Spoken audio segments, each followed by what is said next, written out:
역대상 4장 9절에서 10절 말씀입니다. 야베스는 그의 형제보다 귀중한 자라. 그의 어머니가 이름하여 이르되 야베스라 하였으니 이는 내가 수고로이 낳았다 함이었더라. 야베스가 이스라엘 하나님께 아뢰어 이르되 주께서 내게 복을 주시려거든 나의 지역을 넓히시고 주의 손으로 나를 도우사 나로 환난을 벗어나 내게 근심이 없게 하옵소서 하였더니 하나님이 그가 구하는 것을 허락하셨더라. 아멘.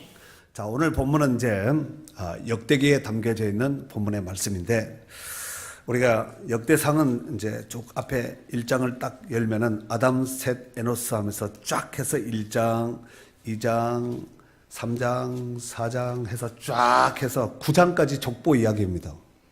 무슨 이야기다고요? 여기 나와 있는 사람 다 족보에 나와 있는 훌륭한 사람들이거든요. 그러니까 아담서부터 이스라엘 백성들이 솔로몬 왕 이후에 또 이제 나라가 갈려지고 이제 남유다와 북이스라엘이 망하잖아요. 바벨론으로 포로로 끌려가서 70년 동안 비참한 종살이 하게 됩니다. 그리고 그들이 돌아오게 되지요. 그 돌아온 사람들의 명단을 1장서부터 이제 9장서부터 아담서부터 쫙 해서 일단 그 족보를 이렇게 정리를 한번 해놓은 것입니다. 그리고 거기에 등장하는 사람들의 이름을 이렇게 일일이 짚어보면 500명이 넘습니다. 자, 그리고 오늘 본문이 담겨져 있는 4장에도 여전히 족보가 기록되어 있고, 그 중에 오늘 본문에 보면은 야베스라는 사람이 등장합니다. 야베스라는 그 이름의 뜻은 고통이라는 뜻을 가지고 있습니다. 세상에 많은 부모님들이 그 자녀에게 자녀를 낳고 그 이름을 지어주는데 행복한 이름, 좋은 이름, 잘 되는 이름, 성공하는 이름, 긍정의 이름, 이런 이름을 짓지 않겠습니까? 하지만 야베스의 어머니는 그 자식의 이름을 내가 수고로이 나갔다 해서 고통이라는 이름, 야베스라는 이름을 지어줬습니다. 내가 수고로이 낳았다, 이 말을 우리말로 좀 의역해서 풀어서 좀 이렇게 해석해 보면은 내가 죽을 고비를 넘기고 이 아들을 낳았다, 이 뜻이거든요. 아마도 야베스가 태어날 때 가정에 어려운 이런 문제가 있을 수도 있습니다. 그래서 그 어머니가 야베스를 힘겹게 낳고 어쩌면 죽을 수도 있는, 저도 제 어머니가 저를 낳다가 죽을 뻔했어요. 난상 끝에 저를 낳았거든요. 제가 좀 덩치가 어렸을 때도 장군같이 컸거든요. 그래서 막 그 밤에 밤 12시에 설날 이틀 앞두고 밤 12시에 정밤중에 저를 낳았는데 시골에 무슨 응급실이 있겠습니까? 무슨 병원이 있겠어요? 시골 중에 시골 있잖아요. 깊은 둠의 산골 같은 그 시골. 그래서 저희 작은아버지가 길로 가야 되는데, 길로 이래 가야 되잖아요. 길로. 빨리 가려고 밭으로 질러가다 옥수수 대 탁 쳐난 거 있죠. 그걸 고무신 신고 확 밟아버린 거예요. 튀어나와버린 거예요, 이렇게. 그래서 그것도 모르고 그냥 산파를 이제 데리고 온 거예요. 시골 산파를 데려와서 낳았는데 이 작품이 태어난 거예요. 역사적인 사명감을 가지고 태어난 거죠. 근데 아마 야베스도 저처럼 아마 그 어머니가 난상 끝에 난 것 같습니다. 그래서 그 자식의 이름을 고통이라고 지어줬습니다. 여러분, 야베스는 일평생 그 이름이 고통이니까 사람들이 부를 때 뭐라 그랬어요? 우리말로 말하면 고통아, 고통아, 김고통 막 이래 부르지 않겠습니까? 그러니까 이런 고통스러운 이름을 자기가 평생 쓰게 되면은 사람들도 부를 때 평생 그를 부를 때마다 고통이라고 불러주지 않겠습니까? 이런 고통스러운 그런 이름을 가진 이 야베스가 오늘 성경에서는 뭐라고, 하나님께서는 그 어머니는 고통이라고 지어줬지만 하나님은 그 이름을 존귀한 자라고, 야베스를 존귀한 자라고 불러주었습니다. 우리 한번 9절 말씀 한번 다 같이 읽어볼까요? 시작. 야베스는 그의 형제보다 귀중한 자라. 그의 어머니가 이름하여 이르되 야베스라 했으니 이는 내가 수고로이 낳았다 함이었더라. 아멘. 죽을 고비를 넘기고 낳은 아들이 야베스인데, 성경에는 그 이름에 대해서 이렇게 소개하고 있다는 거죠. 야베스는 그의 형제보다 귀중한 자라 그랬습니다. 귀중한 자. 하나님이 귀하게 보는 존귀한 자가 되었다는 것입니다. 그러면은 야베스는 어떻게 살았길래 무엇을 했길래 이렇게 존귀하다고 하나님께서 이름을 이와 같이 성경에 기록을 하게 했을까? 바로 10절 그 아래절에 있는 10절 때문에 야베스가 존귀한 자, 귀중한 자라고 불림을 받게 되었는데 10절 읽겠습니다. 시작. 야베스가 이스라엘 하나님께 아뢰어 이르되 주께서 내게 복을 주시려거든 나의 지역을 넓히시고 주의 손으로 나를 도우사 나로 환난을 벗어나 내게 근심이 없게 하옵소서 하였더니 하나님이 그가 구하는 것을 허락하셨더라. 아멘. 여러분, 이 야베스의 기도를 정리하면은 4가지입니다. 하나님 나에게 복 좀 주세요. 그러니까 복을 받은 사람인 것 같으면은 이런 기도 할 필요 있을까요, 없을까요? 자기가 어마어마한 복을 받았어요. 그러면은 이런 기도 할까요, 안 할까요? 하나님 나에게 복 좀 주세요. 2번째, 나의 지경 좀 넓혀주세요. 지경이 넓은 사람이면은 이런 기도 할까요, 안 할까요? 전화를 가지고 후령하면은 이런 말할 필요가 없겠지요. 그 다음에 3번째, 주님 손으로 나 좀 도와주세요. 4번째, 나로 환난을 벗어나 근심 좀 없게 해주세요. 이렇게 기도했는데 이 4마디죠. 4마디입니다. 복 주세요. 지경 넓혀주세요. 주의 손으로 도와주세요. 환난과 근심에 벗어나게 해주세요. 이렇게 4마디로 이렇게 기도했는데 10절 하반절에 보니까 성경에서 뭐라고 기록을 하고 있죠? 하나님이 그가 뭐한 것을? 구하는 것을 허락하셨더라 그랬어요. 여러분, 이 복이 기도하는 여러분 가운데도 대박의 역사가, 응답의 역사가 있기를 주의 이름으로 축원합니다. 자, 그렇다면 야베스의 기도 제목들을 하나씩 좀 더 섬세하게 한번 살펴서 나누어서 한번 이렇게 은혜를 나누도록 하겠습니다. 첫 번째, 야베스가 첫 번째 뭐라고 기도했다고요? 하나님 나에게 복 좀 주세요. 재수 없는 사람 되지 말고 복 있는 복덩이가 좀 되게 해주세요. 이렇게 기도했다는 거예요. 그런데 우리 성경에는 주께서 내게 복을 주시려거든 이렇게 나와 있죠. 근데 옛날 개혁 성경에는, 지금 우리가 개정 성경을 보고 있지만 옛날 개혁 성경에는 이렇게 나와 있습니다.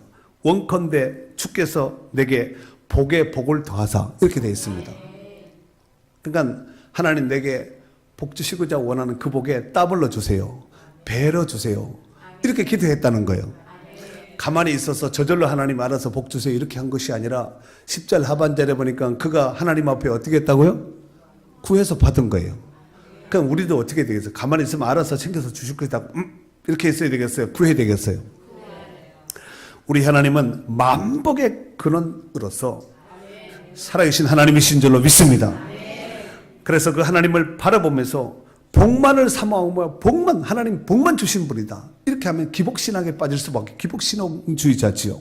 하지만 기복이 아니라 하나님 앞에 우리가 성경적으로 하나님께서 약속하셨던 그 복 있잖아요. 성경적인 그 복은 받아야 됩니다. 받되 어떻게 받아야 되냐면 악착같이 받아야 됩니다. 따라하세요. 악착같이 받자. 악착같이 받자. 아멘. 이 야베스는 구해서 받았다니까요. 주세요. 이렇게 기도했을까? 하나님 내게 복 좀 주세요. 이랬을 것 같아요. 후자겠지요. 여러분, 하나님은 천지 만물을 하나님께서 말씀으로 창조하셨습니다. 아멘. 그리고 사람을 하나님의 형상, 즉 자신의 형상을 닮게 우리를 만드셨다는 거예요. 하나님의 형상이 이런 모습이에요. 그렇다 해서 우리 같은 이런 모습이라면 안 되고 하나님의 지, 정, 의의 성품을 따라서 하나님께서 우리를 자기 형상을 따라서 우리를 만드셨다는 것입니다. 자, 그런데 그들에게 주신 것이 있는데 뭐냐면은 복을 주셨습니다. 창세기 1장 27절 28절에 보면은 하나님이 자기 형상 곧 하나님의 형상대로 사람을 창조하시되 남자와 여자를 창조하시고 하나님이 그들에게 복을 주시며 하나님이 그들에게 이르시되 생육하고 번성하여 땅에 충만하라 땅을 정복하라 바다의 물고기와 하늘의 새와 땅에 움직이는 모든 생물을 다스리라 그랬어요. 5대 축복을 준 거지요. 이 복이 하나님께서 약속하신 원초적인 복이기에 우리는 반드시 받아 누려야 될 줄로 믿습니다. 그래서 야베스가 기도했다니까요. 하나님, 나에게 복을 주세요. 내게 복을 주시려거든 하나님 더블 복 주세요. 복에 복을 더하여 주세요 하고 이렇게 기도했다는 것입니다. 야베스는 하나님의 축복을 절대 신뢰하면서 반드시 복 주실 것이다. 내가 구하면 복 주실 것이다. 하늘문을 여실 것이다. 이렇게 확신하고 입을 크게 열은 거예요. 입을 어떻게 열었다고요? 크게 열은 거예요.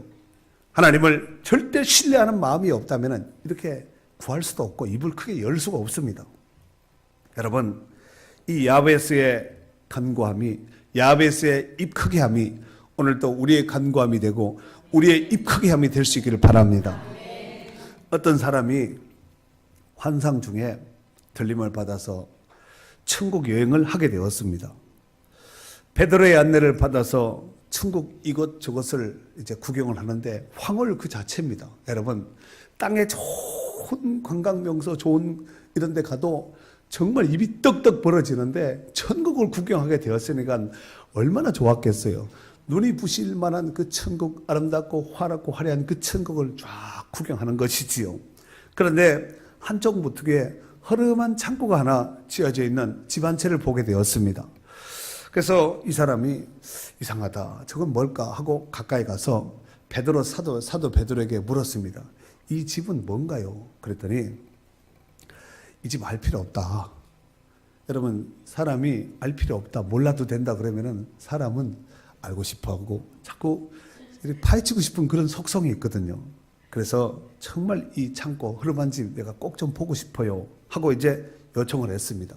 하지만 베드로는 끊임없이 안 보는 것이 그대에게 좋소 이렇게 말을 했습니다. 그러니까 그 사람이 더 궁금해서 강척해서 결국은 그 창고 안을 이제 구경하게 되었는데 그 창고 안에는 빨간 리본으로 묶인 하얀 상자들이 가득하게 쌓여져 있는 거예요. 그래서 이것이 뭘까 하고 자세히 보는데 그 창고 안에 그 사람의 이름이 그 박스에, 하얀 박스에 끝매, 빨간 끝매에 있는 그 상자에 자기 이름이 있는 거예요. 그래서 이것이 뭘까 하고 들여다보는데 그것이 이 사람이 평생 동안 받을 수 있는 축복의 선물이 거기 수북하게 쌓여져 있는 거예요. 그러니까 이 사람은 그 복을 하나님께 간구하지 않고 기도하지 않음으로 인해서 그 복을 받지 못하고 땅에서 고생하면서 어쩌다가 천국 구경을 왔는데 그 많은 복들이 창고에서 그대로 쌓여져 있는 거예요. 여러분, 이것이 만약에 정말 사실이라면은 여러분, 가슴이 아플까요? 안 아플까요? 가슴만 아플까요? 몸도 아플까요? 마음도 아프고 온 삶이 아파지지 않겠습니까? 사랑하는 성도 여러분, 여러분은 어떤 것 같습니까? 정말 그 창고에 하얀 박스에 아름다운 리본이 빨간 끈이 잠겨져 있는 그 화려한 어마어마한 쌓는 그 복이 내가 기도하면 다 받을 건데 기도하지 못해서 받지 못했다면 이것처럼 억울하고 안타까운 일이 세상에 또 어디 있겠습니까? 여러분, 오늘 그 복을 받아 누리지 못하고 불행하게 산다면 우리 하나님 마음도 불편할 거예요. 그렇지 않겠습니까? 하나님의 축복의 창고는 기도하는 자들에게 열린 거예요. 아멘. 신명기 28장 12절 말씀에 보니까 여호와께서 너를 위하여 하늘의 아름다운 보고를 여시사 내 땅의 때를 따라 비를 내리시고 내 손으로 하는 모든 일에 복을 주시리니 내가 많은 민족에게 꾸어줄지라도 너는 꾸이지 아니할 것이요. 너는 꾸어주지만 너는 꾸임받지 않는다는 거죠. 꾸어주고 베풀고 나눠주고 해도 어려움을 당치 않는 빈궁과 궁핍이 없는 이 부유함으로 살게 해주시겠다는 말씀입니다. 예수님도 내 이름으로 구하라는 거예요. 요한복음 14장 14절 말씀에 보면은 내 이름으로 무엇이든지 구하면 무엇이든지 내게 구하면 내가 행한다 그랬습니다. 시행한다 그랬습니다. 만약 우리가 볼품없이 별볼일 없이 가난과 기근과 쪼든과 어려운 형편 가운데 고생하면서 산다면 본인은 말할 것도 없겠지만 우리 하나님이 굉장히 불편하시겠지요. 여러분, 왜 구하면 받을 수 있는데 왜 입을 벌리지 않을까요? 왜 기도하면 하늘문이 열리는데 왜 기도하지 않을까요? 참 이상하고 안타깝지 않습니까? 야고보서 4장 2절 말씀에 보니까 너희가 얻지 못하면 구하지 아니하기 때문이라 그런 거예요. 구하지 않았기 때문이라는 거예요. 시편 81편 10절 말씀에 보면은 나는 너를 애굽 땅에서 인도하여 낸 여호와 내 하나님이 내 입을 크게 열라 내가 채우리라 그랬어요. 입을 크게 열라는 거예요. 여러분, 새가, 어미새가 둥지에 알간 새들에게 정확하게 갖다가 먹이를 먹이지요. 그런데 이 먹이를 먹일 때 누구에게 갖다 먼저 먹이냐면은 주둥이를 크게 벌린 이 새끼에게 먹인다는 거예요. 입을 벌려야 된다니까요. 따라해보세요. 입을 벌립시다. 기도의 입을 크게 벌립시다. 아멘. 여러분, 야베스 같이 하나님께 기도하여서 복의 복을 달라고 기도함으로 고통에서 어려움에서 기근과 궁핍 가운데서 우리가 축복의 인생으로 전화위복될 수 있기를 바랍니다. 두 번째로는 내게 지경을 넓혀달라고 기도했습니다. 뭐라고요? 지경을 넓혀달라고. 여러분, 지경은 땅을 말하는데 땅, 나의 지역을 넓히시고 땅을 말하는데 내가 경작할 수 있는 땅을 넓혀달라는 간구지요. 최소한 농경 시대만 해도 땅이 많다는 것은 정말 의미가 큰 것이지요. 그렇지 않겠습니까? 여러분, 전 세계 나라를 봐도 땅이 큰 나라들 함부로 못합니다. 땅이 큰 나라, 인구가 많은 나라는 함부로 못한다니까요. 그게 어쩌면 경제력이 될 수가 있습니다. 오늘 이 지역을 넓혀달라는 이 말씀을 다르게 한번 재해석해 보면은 나의 사업을 확장시켜 주세요. 나의 영향력을 넓혀 주세요. 이런 뜻입니다. 여러분이 지금 사업을 경영하고 있는, 손대고 있는 이런 분이라면은 하나님 내게 복 주셔서 내 지경을 넓히시고 나의 지역 좀 섹터를 좀 넓혀 주세요. 이 기도했다는 것이지요. 여러분, 직장 생활을 하고 있는 분들은 하나님 좀 더 높은 직위에 올라서 영향력을 끼칠 수 있는, 영향력이 있는 사람이 될 수 있게 하옵소서. 이렇게 기도하셔야 됩니다. 사랑하는 성도 여러분, 여러분 자신만을 바라볼 때는 어떻게 내가 그런 일을 할 수 있겠나, 어떻게 내가 그런 자리에 올라갈 수 있겠나 이렇게 생각할 수 있습니다. 그러나 우리 등 뒤에 백그라운드가 누군지를 정확하게 알면은 이까짓것 하면서 우리가 어깨에 탁 힘주면서 눈에 탁 주면서 나갈 수 있다는 것이지요. 여러분, 여기에 이 종이 한 장에 하얀 백지가 있습니다. 이 한 장은 힘이 없어요. 그렇죠. 이렇게 하면 제대로 잘 서지도 못하죠. 벌렁벌렁하지요. 그런데 이게, 그렇죠. 이게 종이로 이게 팍 하면 뚫릴 수밖에 없습니다. 얘가 여기가 붙어 있다면 어떻게 될까요? 콘크리트 벽에 가서 붙어 있으면 어떻게 될까요? 철판에 가서 붙어 있으면 어떻게 될까요? 철판. 최소한 이 꼴은 안 당하겠죠. 그렇지 않겠습니까? 여러분, 우리 하나로 본다면 정말 참 연약하기 그지없어요. 작은 돌멩이 하나도 툭 맞으면 죽을 수 있는 이런 연약한 존재입니다. 그런데 우리가 예수님은 포도나무고 우리는 가지라 그랬잖아요. 예수님께 딱 붙어 있으면은 이 상황이 달라지는 거예요. 그분으로 인해서 절로 열매 맺는 삶이요, 풍성한 대박의 삶을 살 수 있게 되는 줄로 믿습니다. 어떤 사람이 벼룩을 잡아다가 통에다 넣고 뚜껑을 덮어버린 거예요. 근데 이 벼룩은 원래 자기 몸에 100배를 띈다는 거예요. 여러분 몸에 100배면은 아마 천국도 달 것 같아요. 그런데 벼룩은 보통 한 2mm 정도 된다는 거예요. 2mm 되는데 얘가 100배를 띄면은 몇 센치를 띄는 거예요? 20cm를 띄는 거예요. 엄청, 벼룩의 입장에서 보면 엄청 높이 띄는 거죠. 그런데 이 벼룩의 그 병에는 중간에다가 벼룩을 유리에다가 막을 딱 해버리면, 10cm 막을 딱 해버리면은 얘가 뛰겠죠. 그러면은 머리를 탕탕 몇 번 이제 톡톡하다 탕탕 받겠죠. 그러다가 어느 순간에 이거 더 이상 뛰면은 승산이 없는 게임이구나 이렇게 생각을 하고 벼룩이 그만큼만 뛴다는 거예요. 근데 문제는 뚜껑을 열어놔도 뛰면은 전에는 20cm 이상도 뛰고 했는데 그거밖에 못 뛴다는 것입니다. 여러분, 스스로 한계에 걸려버리고 만다는 것입니다. 스스로 자기 한계를 거기까지라고 내 한계는 거기야 하고 더 이상 점핑을 하지 않는다는 것입니다.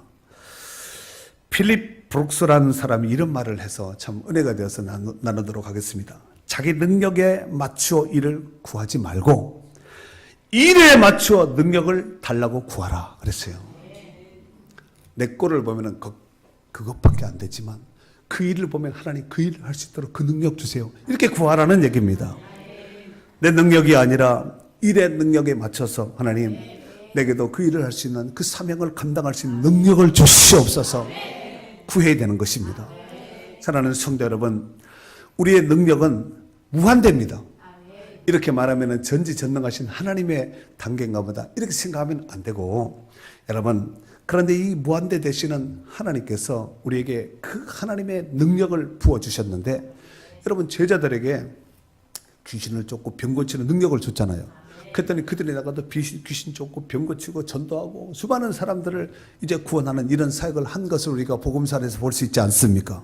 여러분 하나님이 함께하면 그 하나님의 능력이 내게 있음으로 해서 나는 그 하나님의 능력자로 쓰임받을 수 있습니다. 여러분 큰 저수지가 있는데 거기다 파이프를 연결해서 수도를 연결하면 틀면은 어디 물이 나올까요? 그 물이 오겠지요. 그러면은 그 물은 다 틀었을 수 있는 거예요. 꼭지만 틀면 다 뺐을 수 있는 거거든요. 그렇지 않겠습니까? 내가 하나님의 능력의 파이프라인이 딱 연결돼 버리면은, 하나님께 연결되면 틀면은 뭐가 나올 거예요? 하나님의 능력으로 쓰임 받을 수 있지 않겠습니까? 무슨 원리인지 무슨 말을 하는지 이해가 되시는 분은 크게 아멘 해봅시다. 바로 기도가 그것이라는 것입니다. 빌립보 4장 13절에 보니까 사도 바울이 이런 고백을 하죠. 내게 능력 주시는 자라서 내가 모든 것을 할 수 있느니라 그랬어요. 그 능력 주시는 자가 나와 함께 하시면 나는 내 능력이 아니라 그분의 능력으로 살게 되는 줄로 믿습니다. 그래서 그 능력이 함께함으로 인해서 사도 바울과 같이 정말 이 아시아뿐만 아니라 전 세계 가운데 복음을 전하면서 선한 영향력을 끼칠 수 있는 축복의 통로가 되게 하실 줄로 믿습니다. 오늘 바로 이 야베스가 바로 그 하나님 앞에 지역을 넓혀달라고 기도했다는 것입니다. 세 번째로, 셋째 기도는 주의 손으로 나를 도와달라고 그랬습니다. 여러분 사람, 능력 있는 사람, 권세 있는 사람, 명예 있는 사람, 권력 있는 사람이 도와줘도 얼마나 큰 힘이 돼요. 그런데 야베스는 그 사람의 능력을 의지하고 구한 것이 아니라 하나님께서 나를 도와두세요 이렇게 기도했다는 것입니다. 여러분 사람들이 아무리 거창한 계획을 세웠다 할지라도 하나님이 돕지 않으면 모든 것은 다 수포의 꽝이에요. 안 됩니다. 허사입니다. 잠언 16장 9절 말씀에 보면은 사람이 마음으로 자기의 길을 계획할지라도 그 걸음을 인도하시는 이는 여호와시라 그랬어요. 내가 걸음을 걷고 내가 뭔가 하는 것 같은데 하나님이 돕지 않고 하나님이 함께하지 않으면 모든 것이 다 헛수고라는 것입니다. 잠언 16장 1절 말씀에 보니까 마음의 경영은 사람에게 있어도 말의 응답은 여호와께로 나누니라 그랬어요. 내가 말을 해도 하나님이 응답을 해줘야 된다는 것입니다. 그러므로 우리는 매일같이 주의 손이 나를 도우시도록 기도하셔야 됩니다. 기도할 거예요, 안 할 거예요? 해야지요. 역대하 16장 9절에 보니까 여호와의 눈은 온 땅을 두루 감찰하사 전심으로 자기에게 향하는 자들을 위하여 능력을 베푸신다는 거예요. 어떻게? 전심으로. 설렁설렁이 아니라 전심으로 하나님께 간구하고 기도하는 자들에게 하나님 그 능력을 베풀어 주신다는 것입니다. 하나님의 손길이 함께 해주시면 피곤도 초월할 수 있습니다. 나의 한계도 뛰어넘을 수가 있습니다. 성도들이 지치는 그 이유는 일이 많아서 지친 것이 아니라, 성도들이 지치는 진정한 이유는 성령 충만한 그 능력을 받지 못해서 지치는 거예요. 우리 찬송가 405장에 보면 그런 찬송이 있죠. 주의 친절한 팔에 안기세 우리 마음이 평안하리니 하면서 그 찬양이 있죠. 주의 손이 함께하면 된다니까요. 오늘 이 야베스가 주의 손으로 나를 도와달라고 기도했습니다. 아멘. 이러보건대 아무리 힘들고 어려운 일을 당한다 할지라도 하나님의 손길이 함께하면 신기할 정도로 일이 잘 풀리고 일이 돼요. 그런데 하나님의 도움이 없이 일하게 된다면 될 일도 안 되고 꼬이고 떨어지고 막 이래 돼버리지요. 그러니까 하나님이 함께 해야 되는 것이에요. 아멘이지요. 신명기 28장에 보면은 축복과 저주의 장이지요. 축복과 저주의 장. 신명기 28장 1절에서 14절까지는 하나님을 잘 섬기는 자들에게 주시는 복에 대해서 소개했습니다. 15절에서부터 마지막 68절까지 그 근절을 기해서는 하나님을 잘 섬기지 못하면 이런 저주가 내린다 하는 이런 저주의 말씀이 있는데, 우리 맛배기로 한번 몇 절만 읽도록 하겠습니다. 신명기 28장 15절에서 34절까지 읽는데, 읽때 생각을 하면서 빨리 읽으셔야 돼요. 다 같이 읽도록 하겠습니다. 시작. 내가 만일 내 하나님 여호와의 말씀을 순종하지 아니하여 내가 오늘 내게 명령하는 그 모든 명령과 규례를 지켜 행하지 아니하면 이 모든 저주가 내게 임하며 내게 이를 것이니, 내가 성읍에서도 저주를 받으며 들에서도 저주를 받을 것이요, 또 내 강주리와 떡반죽 그릇이 저주를 받을 것이요, 또 내 몸의 소생과 내 토지의 소산과 내 소와 양의 새끼가 저주를 받을 것이며, 내가 들어와도 저주를 받고 나가도 저주를 받으리라.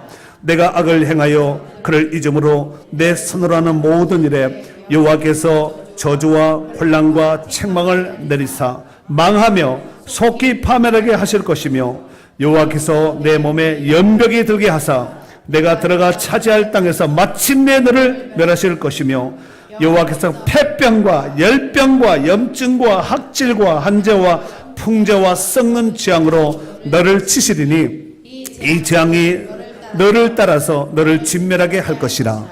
내 머리 위에 하늘은 못이 되고 내 아래 땅은 철이 될 것이며, 여호와께서 비 대신에 티끌과 모래를 내 땅에 내리시리니 그것들이 하늘에서 내 위에 내려 마침내 너를 멸하리라.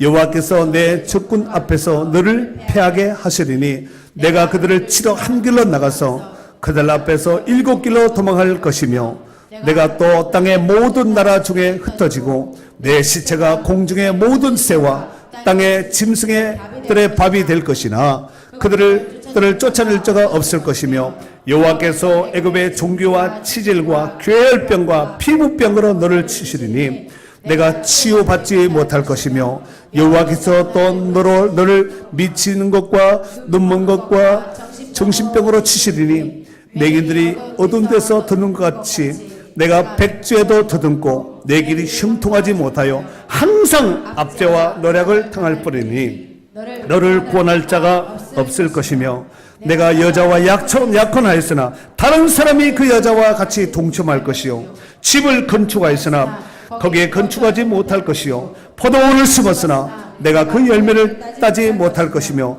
내 소를 내 목전에서 잡았으나 내가 먹지 못할 것이며, 내 나귀를 내 목전에서 빼앗겨도 도로 찾지 못할 것이며, 내 양을 온스에게 빼앗길 것이나 너를 도와줄 자가 없을 것이며, 내 자녀를 다른 민족에게 빼앗기고 종일 생각하고 찾음으로 눈이 피곤하여 지나 내 손이 힘이 없을 것이며, 내 토지 소산과 내 수고로 얻은 것을 내가 알지 못하는 민족이 먹겠고, 너는 항상 압제와 학대를 받을 뿐이니 이러므로 내 눈이 보인 대로 일로 말미암아 내가 미치리라 그랬어요. 아주 미쳐버리는 거예요. 그렇지 않겠습니까? 이 정도 되면 미치지요. 돌아버리지요. 누구에게? 하나님을 잘 섬기지 않고 하나님 말씀대로 순종하자면 이런 저주가 임한다는 것입니다. 그래서면은 하나님을 잘 섬기고 하나님 말씀에 순종한 자들에게 주실 그 축복에 대해서 1절서부터 14절까지 이렇게 기록을 하고 있는데, 기니까 1절에서 6절까지만 다 같이 읽도록 하겠습니다. 좀 축복의 말씀이니까 좀 사모하는 마음으로 크게 읽도록 하겠습니다. 시작. 내가 내 하나님 여호와의 말씀을 삼가 듣고 내가 오늘 내게 명령하는 그의 모든 명령을 지켜 행하면 내 하나님 여호와께서 너를 세계 모든 민족에 뛰어나게 하실 것이라. 내가 내 하나님 여호와의 말씀을 청종하면 이 모든 복이 내게 임하며 내게 이르르니 성읍에서도 들에서도 내 몸의 자녀와 내 토지의 소산과 내 짐승의 새끼와 소와 양의 새끼가 복을 받을 것이며 내 강조리와 떡반죽 그릇이 복을 받을 것이며 내가 들어와도 나가도 아멘. 들어가도 복 나가도 복덩어리가 된다는 것입니다. 이런 복을 사모하시는 분들만 아멘. 어떤 자에게 하나님의 말씀을 듣고 순종한 자들에게 이런 복을 주시겠다는 것이지요. 14절까지 쭉 보면은 하나님께서 그 축복에 대해서 이와 같이 잘 소개하였습니다. 하지만 하나님 말씀에 불순종하고 또 하나님 말씀대로 살지 않으면은 15절 이하에서부터 68절까지는 이런 저주. 그래서 네가 미친다는 거예요. 내 눈이 보인 대로 네가 미치리라 그랬습니다. 여러분, 우리 가운데 이런 저주가 임하면 안 됩니다. 오히려 하나님 말씀에 잘 듣고 순종하고 청정하고 따름으로 인해서 약속된 복의 주인공이 될 수 있기를 바랍니다. 오늘 야베스가 바로 그런 사람이 되었다는 것입니다. 마지막 네 번째로 야베스가 이렇게 기도하지요. 나로 환난을 벗어나 내게 근심이 없게 하옵소서 하고 기도했다는 것입니다. 여러분, 사람이 한평생을 살아가면서 염려 근심 없이 살아가는 사람이 얼마나 되겠습니까? 염려 근심은 우리 마음을 썩게 하는, 우리 삶을 힘들게 하는 암과 같은 암적 존재입니다.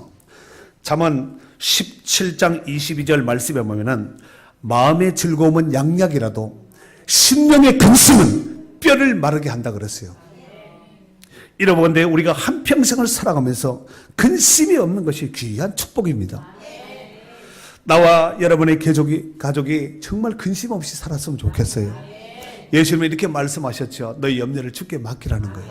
수고하고 무거운 짐진 자들아 다 내게로 오라 그랬어요. 그 짐을 맡아주겠다는 거예요. 여러분은 인생을 살면서, 지난 한 주간을 살면서, 지금까지 인생을 살아오면서 어떤 염려와 근심과 또 무거운 멍에와 짐을 가지고 오늘 이 성전에 오셨습니까? 여러분, 그 짐 가지고 왔다가 바리바리 챙기고 뚱치고 해가지고 또 지고 가지 마시고 다 맡기고 의지하셔야 돼요. 내려놓아야 됩니다. 쉼과 가병과 평안과 자유를 주 안에서 누릴 수 있기를 바랍니다. 야베스는 그냥 살았다면 그는 운명론, 세상 사람들이 말하는 팔자에 묶여서 비참하게 살 수밖에 없습니다. 평생 고통 속에서 고통아 그 이름대로 살 수밖에 없는 존재였을 것입니다. 하지만 야베스는 기도했다는 거예요. 그래서 운명론 팔자를 뛰어넘어서 하나님의 존귀한 사람이 된 줄로 믿습니다. 10절 하반절에 보니까 하나님이 그가 구하는 것을 허락하셨다라 그랬어요. 허락. 하나님이 허락하시면 되는 거예요. 아멘. 정말 하나님의 절대적인 도우심, 하나님의 손으로, 주의 손으로 나를 도우사 환난에서 벗어나 근심이 없게 하옵소서 기도했다니까, 이 야베스가, 이 고통이가 기도했다니까요. 그랬더니 하나님이 고통을 고통으로 끝나지 않고 그 인생을 창대하게 존귀한 인생으로 만들어 주셨다는 거예요. 기도함으로써, 기도의 손을 들므로써 우리도 고통이보다 더 아름다운 복된 응답의 기적의 주인공으로 거듭날 수 있는 기회가 될 수 있기를 주의 이름으로 축원합니다.